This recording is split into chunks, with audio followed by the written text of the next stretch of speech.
Bonjour et bienvenue pour ce nouveau point hebdomadaire. Je suis heureuse de vous retrouver aujourd'hui pour parler de sport, parce que la ville de la Seine est une ville sportive.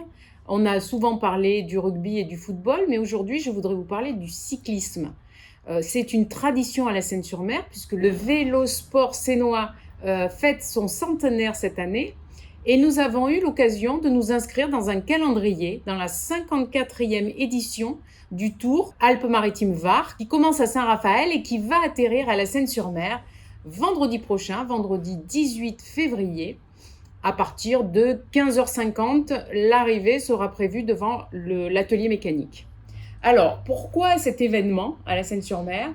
D'abord parce que c'est une tradition, mais surtout parce que cet événement va permettre de mettre en lumière nos magnifiques paysages de la Seine-sur-Mer, avec un tour qui va arriver par la Corniche Merveilleuse, donc qui va franchir à Notre-Dame-du-Mez le col, puis redescendre vers Fabregat, emprunter l'avenue Pablo Neruda pour traverser ou reprendre la corniche de Tamaris et enfin arriver à la corniche Giovannini. C'est un itinéraire qui s'étire tout au long de notre ville et qui va donner l'occasion d'avoir un spectacle hors du commun. Parce que ce tour cycliste est une tradition de préparation des grands événements, des grands rendez-vous qu'on voit tout l'été dans le monde, puisque ça concerne bien sûr la France avec le Tour de France, mais aussi l'Italie, l'Espagne.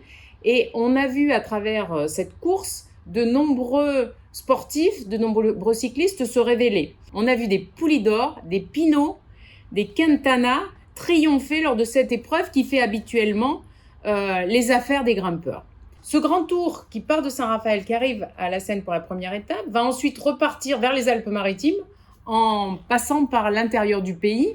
Nous avons aujourd'hui le plaisir d'accueillir Guillaume Martin, Rudy Mollard, Thibaut Pinot et Nairo Quintana pour cette nouvelle épreuve. C'est pour ça que le spectacle sera dans la ville et je vous invite à venir vendredi à partir de 14h30, 15h, puisqu'il leur faudra plus d'une demi-heure pour traverser notre ville, à partir de Notre-Dame-du-Mez jusqu'à l'atelier mécanique. Et la fête se déroulera Corniche Giovannini, que vous avez pu découvrir récemment, à l'occasion notamment des Dimanches sur la Corniche, et de toutes ces installations que nous avons pu réaliser avec TPM.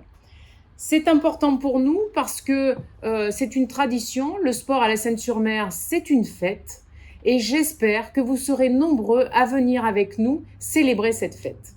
Ce tour qui passe donc en ville sur les avenues que je vous ai décrites va amener des perturbations, mais c'est pour la beauté du sport.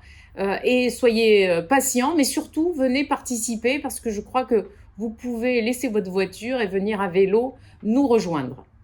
Le vélo, c'est important en ville. Nous travaillons un certain nombre d'équipements pour qu'on puisse se promener et traverser notre ville.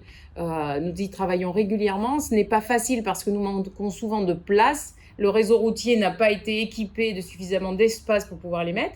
Mais au fur et à mesure, nous vous tenons au courant des avancées. Je suis très heureuse de vous inviter à cet événement parce que avec ces 49 pays qui vont retransmettre en direct cet événement, ça devient un éclairage national et international de notre territoire.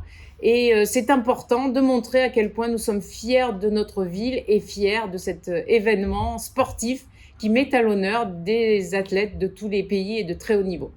Je vous souhaite une belle semaine et je vous dis à bientôt.